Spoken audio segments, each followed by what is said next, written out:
Hello, my name is Kazuki Matsuo, and this talk is about how to make UEFI malware stealthier and how to detect those stealthy UEFI malware.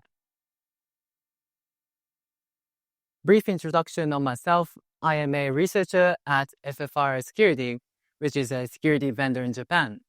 And my main research focus is on negative rings, especially UEFI biosecurity. And regarding UEFI security, one thing I hear a lot is that infecting BIOS is an overkill. Infecting kernel layer is enough. And this is actually true for most cases, for attackers aiming normal companies. But biosecurity is especially important in these two fields. The first is when the attack is related to the national security. And one of the reasons is, of course, because these types of malware have to be stealthy as possible. But other than that, this is because BIOS is a reasonable place to install backdoors. Unlike OS, hypervisors, or CPU, which a single company makes the most part of its components, BIOS is implemented by many vendors, making it suitable to install backdoors. Also, OS or hypervisors are not present during the manufacturing process anyway, so putting it in the BIOS is the reasonable option. Moreover, if you look at the leaked documents such as Vault 7 or other documents from the espionage agency, we can at least see that the UEFI security is considered important in the context of national security. Next is the cloud security. BIOS has greater privilege than hypervisors in principle because it executes earlier. So BIOS has the potential to compromise hypervisors and affect every virtual machine on the cloud servers. So hypervisors have strong rivalry with the BIOS malware, and you can see those in this existing research. And UEFI threats are not just a theory. There are UEFI malwares in the wild. There are about 9 UEFI bootkits exist in total, so the number is not that big. But therefore, what UEFI malware can do is also not much elucidated. One important characteristic these bootkits have in common is that they ultimately perform malicious behaviors in userland or kernel. So they are not pure BIOS malware, they're just bootkits that supports userland or kernel malbehavior. And we think this is a big challenge for the UEFI malware because this means that they are dependent to the OS level security after all. And I'll explain more about this in the next slide. Other than bootkits, there are some leaked BIOS backdoors like Jetto or Vector EDK. And some of them are pure BIOS backdoor, meaning they perform malicious activities only in the BIOS layer. However, those backdoors all share the same problem that they only support very specific targets. Pure BIOS backdoors in the research fields are also the same, and these are all due to their device-specific implementation. So overall, existing UEFI malware suffers from OS dependence and hardware dependence, or device dependence. I'll explain more about this OS dependency.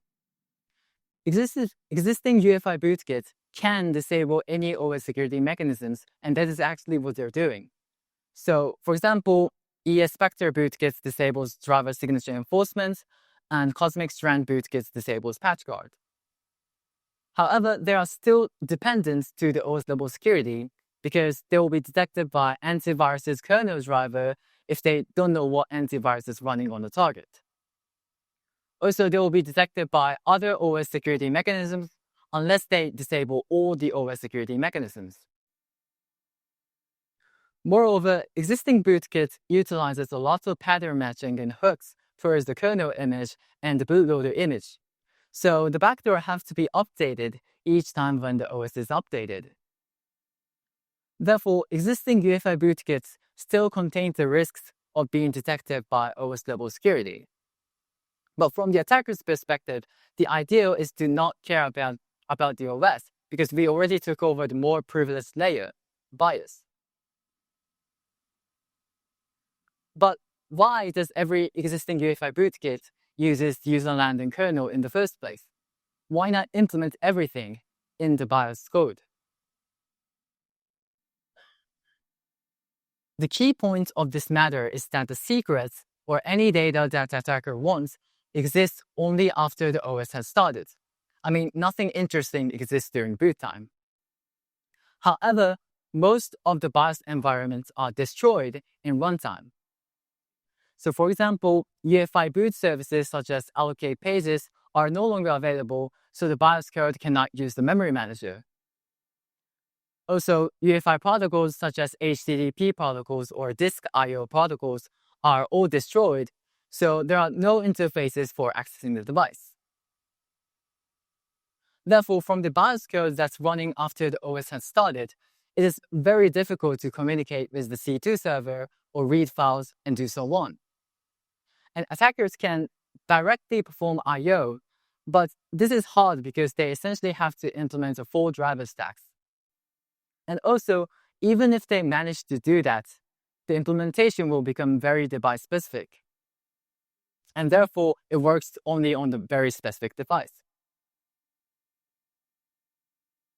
And this is the reason why existing BIOS backdoors are all hardware-dependent and support very specific targets.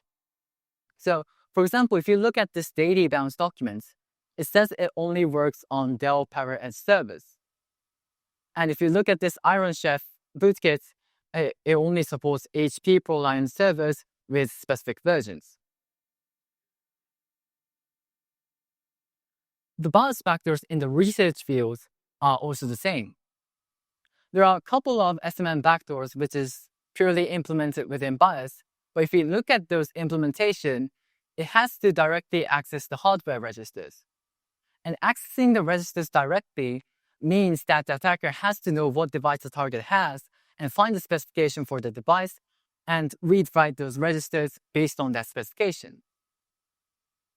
Now, fortunately, in this case, the device is USB host controller, and USB has a standardized specification, so the dependency is not that strict.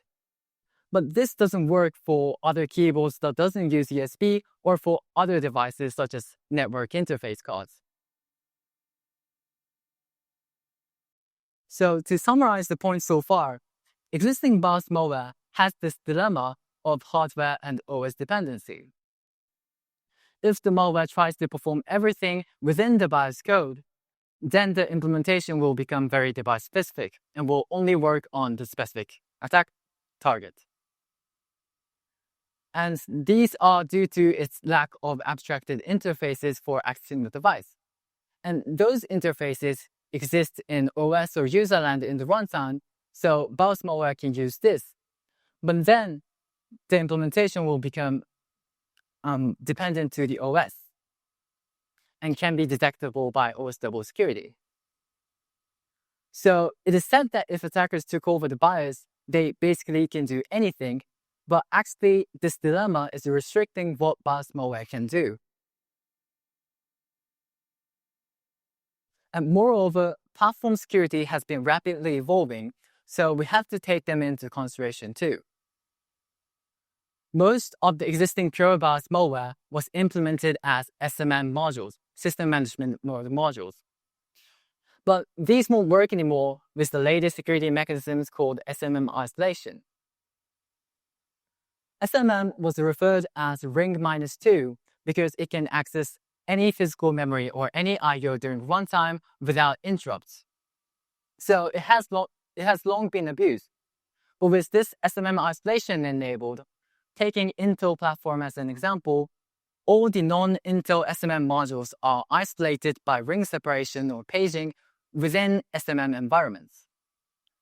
Therefore, if attackers build their own SMM backdoors and runs on the target PC, it will run on SMM ring 3.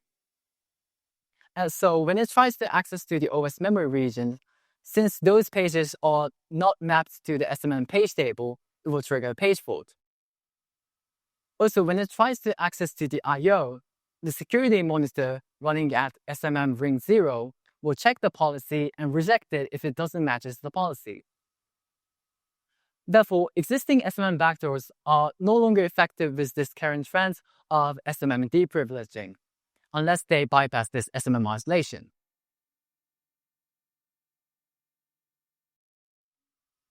And by the way, there are two types of UEFI modules that can run during runtime. One is the previously mentioned SMM modules, and most of the existing research uses this. However, there are one more types of UEFI modules that can run in runtime, and that is called Runtime DXE modules.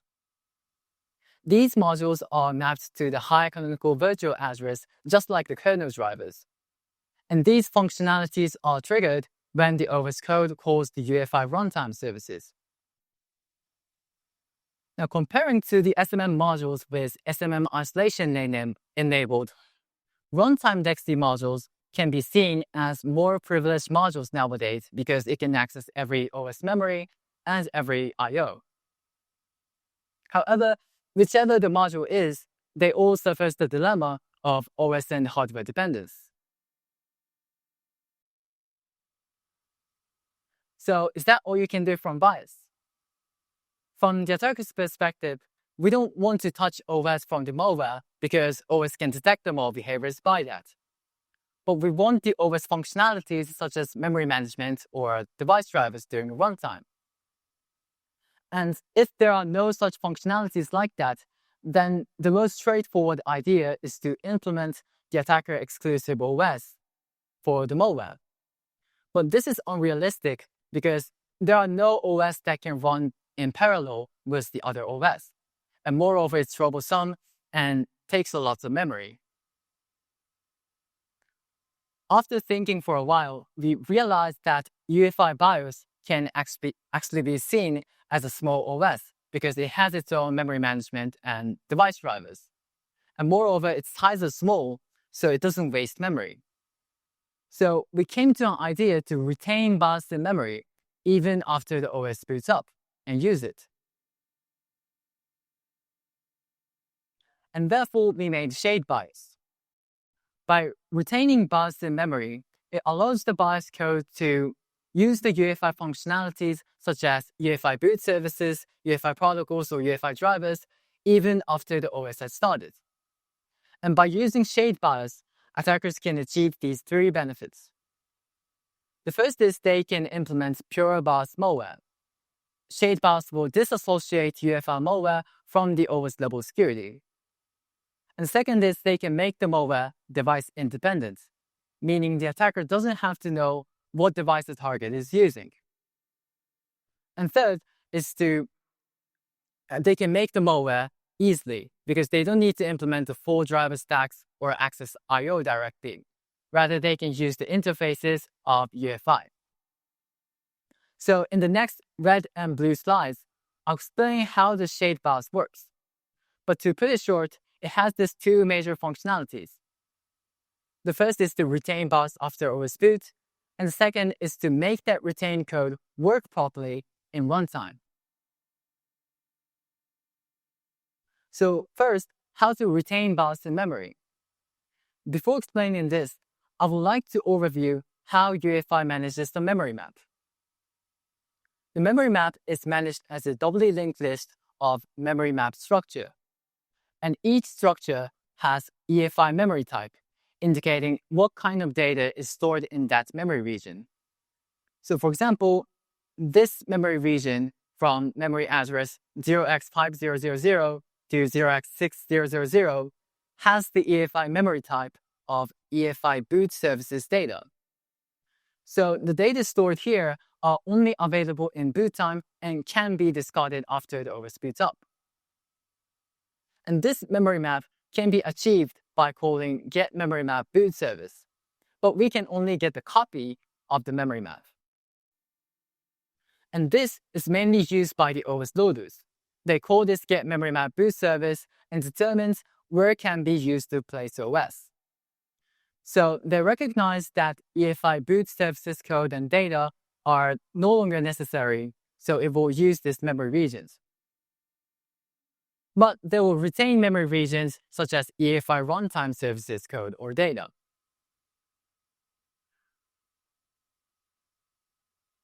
So back to our objective, in order to retain BIOS in memory, we can hook this getMemoryMapBootService and change UEFI boot services code and data to UEFI runtime services code and data. then the OS loader will think these regions where UEFI drivers or UEFI protocols are located cannot be destroyed, and these data remains in memory. You may wonder if this takes too much memory regions away from the OS, but BIOS is such a small component, so there aren't many UEFI boot services code and data in memory. OS will instead use UEFI loader code or data or UEFI conventional memory, which most of the memory regions are in this type. So now we are able to retain BIOS in memory, but we cannot just execute the retained code. We need to deal with all these problems to let retained code work properly in runtime. We'll go over all these 5 problems and solutions to it in the following slides. The first is the runtime memory management problem. Memory allocator or BIOS finds a new page from the UEFI conventional memory from the doubly linked list, which I mentioned earlier. But the problem here is that it is the OS that's currently using the UEFI conventional memory. So BIOS allocator will allocate the new memory regions from the OS memory regions. So as a solution for this, we can again hook the get memory map boot service and save some UEFI conventional memory for BIOS to use in runtime. And I'll explain with this diagram. There are lots of conventional memory in the memory map, so we will take some of the conventional memory, fonted yellow, away from the OS by showing it as UEFI runtime services data. And remember, get memory map returns the copy of the memory map, so we aren't modifying the actual memory map here. And in this way, yellow conventional memory will not be used by the OS loader, but other conventional memory fonted pink are used by the OS. Next, we want the BIOS memory allocator to use only the yellow conventional memory, so we will unlink the pink conventional memory away from the actual memory map. So in this way, when BIOS memory allocator searches for the free-to-use memory, since only the yellow conventional memory which we saved is linked, BIOS will never use the pink OS memory regions.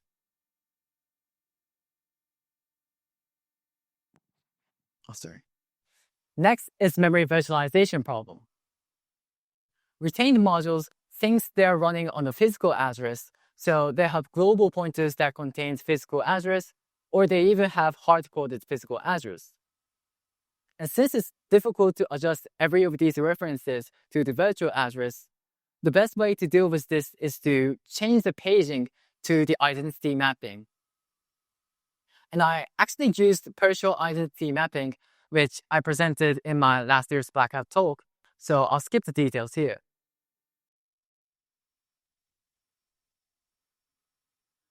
The third problem is the boot time only resources.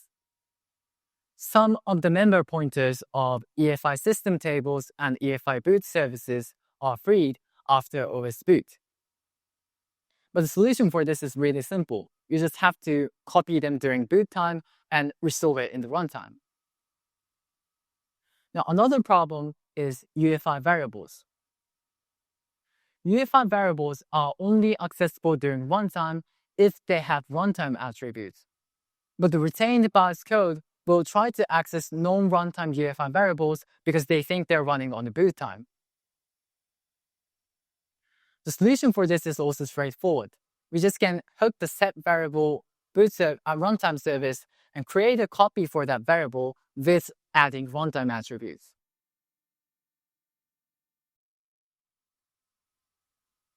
The fourth problem is that the device settings are reinitialized by the OS device drivers. And I would like to explain what this means by taking USB host controller as an example. USB host controller has CRC register that holds the memory address of the command ring. And the device drivers will write to this command ring to let the hardware controller do something. So when the driver initializes the controller, one thing the driver does is to prepare this command ring in memory and stores its address to the CRC register. Now the problem is, during boot time, UEFI drivers prepare their command ring in memory. But after the OS has started, OS device drivers will prepare their own command ring and overwrite the CRC registers to point to their command ring. However, retained UEFI drivers thinks that the CRC register still points to their command ring, so you cannot just use the retained UEFI protocols. The solution for this problem is to reinitialize from the UEFI drivers and set these device registers to the appropriate value for the BIOS to use in runtime.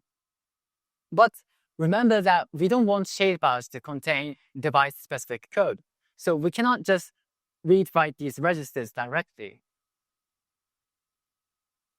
So how can we reinitialize the device without directly accessing the registers? The solution is to use disconnect controller boot service and connect controller boot services, taking advantage of the fact that UEFI drivers follows the UEFI driver model. So taking network interface card as an example, the hardware controller of NIC is abstracted into a specific controller handle. And if you call connect controller boot service with this controller handle specified, each start function in the driver binding protocols in every UEFI drivers related to this controller handle is called. And in this start function, it initializes the device by setting some registers and installs UEFI protocols. Now, on the other hand, if you call this disconnect controller boot service, every stop function is called, and all of these protocols are uninstalled and the device is reset. So to hijack the device control from the OS, first we call disconnect controller boot service to reset the device, meaning clear the registers of the hardware. So this CRC register will not point to the OS command ring. And then we call connect controller boot service to initialize the device for BIOS. So the CRC register will point to the BIOS's command ring. So now the retained UEFI drivers can access the device using UEFI protocols. But after the malbehavior is done, we have to return the device control back to the OS. And this is pretty hard because we don't know where the OS command rings are or what values were set in the registers. And we cannot just save the register value and restore it back because we don't want to contain device-specific code. Now, fortunately, we realized that we don't need to return the device control back to the OS explicitly because they self-repair. So if shade BIOS use NIC and end its malbehavior, there are several moments where internet connection is lost, but it will recover in less than about 3 minutes. And this may not be an elegant solution, but since we have to make the code device independent, I think this is the best option. And also we can say that this device control returning problem is the major challenge for shade BIOS. The last problem is the exclusive control. Shade BIOS do a lot of harmful things, such as changing the paging, so we need to exclude the OS code. And this means we need to disable interrupts. And the most popular way to disable interrupt is to use CLI and SCI instructions. But these are unreliable because there are already lots of CLI and SCI instructions inside the retained BIOS code. And even if there is a single SCI instructions inside, the interrupts will be enabled afterwards and OS will intervene. So instead, we use CR8 register or task priority register because UEFI drivers rarely use this. Now, disabling interrupts will exclude OS code, but some may wonder, what about interrupts for BIOS? Now, conveniently, UEFI BIOS doesn't use interrupts, except for timer interrupts. UEFI drivers mainly use polling, so most of the UEFI protocols actually works without interrupts. Now, timer interrupts are used for timer events, so some of the UEFI protocols that use this won't work, but we can manually signal each event and emulate interrupt. Therefore, we will not change the IDT of the OS and emulate timer interrupts instead. Timer events are managed as a doubly linked list of I-event structure. And when you use, for example, request function of the HTTP protocol, some I-event structures are inserted to this list. And each I-event structure has trigger time member. And if the system time is greater than this trigger time, the notify function of the event is executed. And it is the timer interrupt handler that increments this system time. Therefore, we can locate this linked list and triggers every event regardless of the trigger time. And this is a pretty brutal way, but mostly events are already done by the time when returned from the caller function. So this actually works.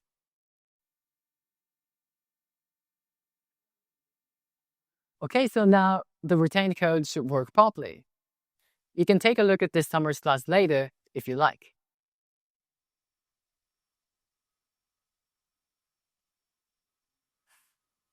Next, I'll show how we become OS independent by comparing existing BIOS malware and the pure BIOS malware. Existing UEFI malware on the left performs malicious behaviors on userland or kernel. So, for example, when they want to create a file, they will use this create file Windows API or NC create file kernel API. And the API will send a request to the OS device drivers, and eventually it reaches the hardware. Now, in this path, there are lots of risks of being detected. In the OS API, there's a logging function built in, and between device drivers, there are filter drivers of antivirus products, for example. And it is possible to disable these, but as I mentioned earlier, it is hard to disable everything, and the attacker has to know what antiviruses are running on the target, and what kernel driver does that antivirus use. Now, on the other hand, shade BIOS will use the retained UEFI drivers instead of the OS device drivers.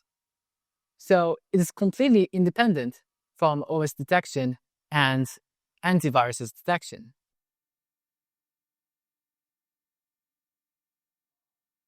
How about device dependency?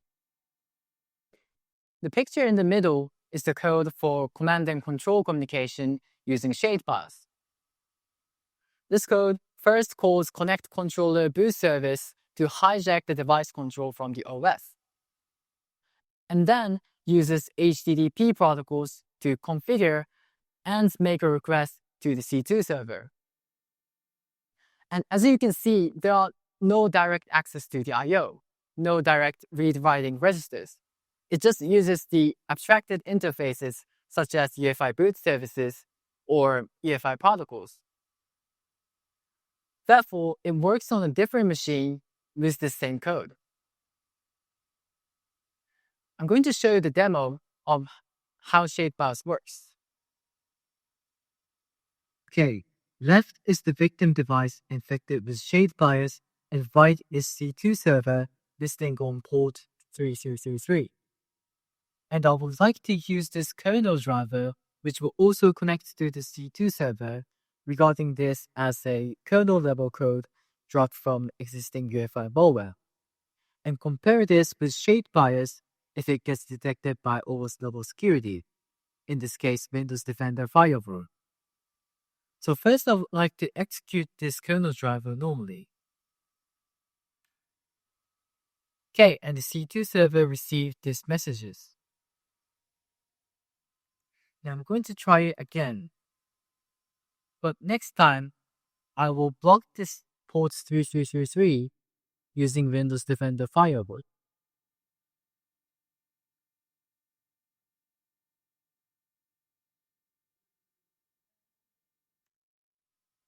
Okay, and I'm going to load it again and execute it again. Okay, now this time we didn't receive any messages. And if we look at the debug messages, it's receiving empty status access denied. Okay, so lastly, I will use shade bias. And I'm going to steal this process's data that I'm randomly inputting now. Okay, now I'm going to trigger shade bias using this client program. And shade bias doesn't need the client program, but this is just for the demo to trigger it in the right timing. Okay, and when I execute this,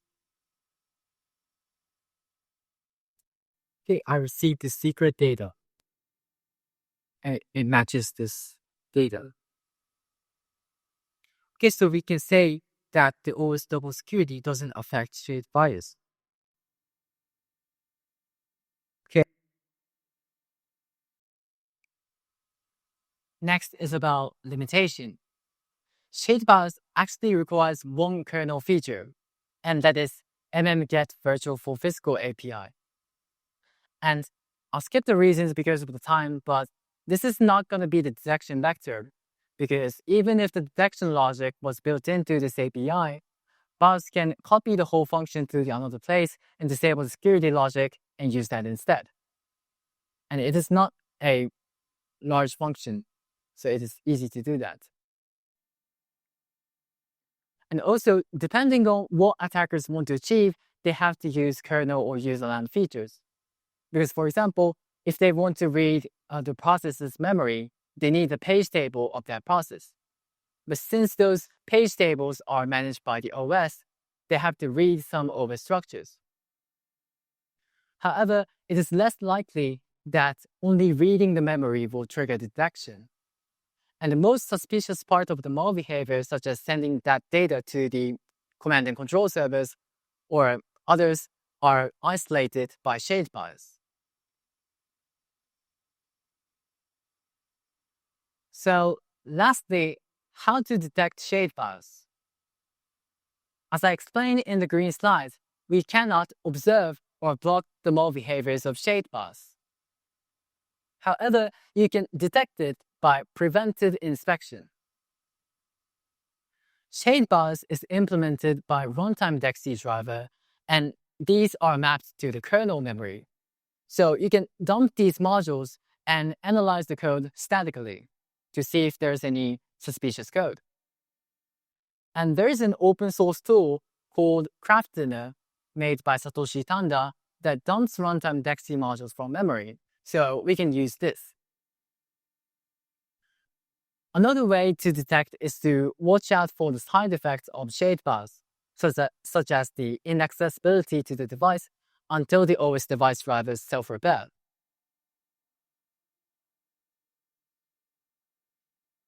Also, shade bias is just one form of pure BIOS malware. So how can we protect ourselves from the potential pure BIOS malware? If they were implemented as SMM modules, then just make use of SMM isolation because it is such a strong security features. And if they were implemented as runtime DXE modules, then perform memory forensics, which I mentioned earlier, because they reside in kernel memory, after all. And this preventive inspection will be especially important for such systems acquired through government procurement to see if there's any backdoors inside. So here's a demo for detecting shade bias. This time I will use this another device as a victim and this laptop as a C2 server. This device is also infected with the shade bias, so if I trigger the malbehavior of the shade bias,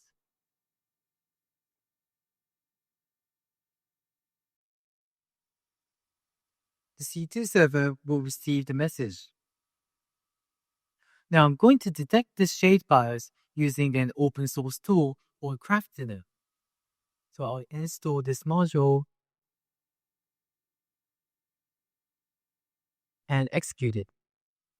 Now, what this tool does is it dumps runtime DXE modules from the kernel memory. And the dumped modules are these modules. Now, I hard-coded this message to the shapefires, so I'm going to use strings command to see if it contains shapefires. Okay, so this is the shapefires module, and we can say that the crafter successfully dumped shapefires.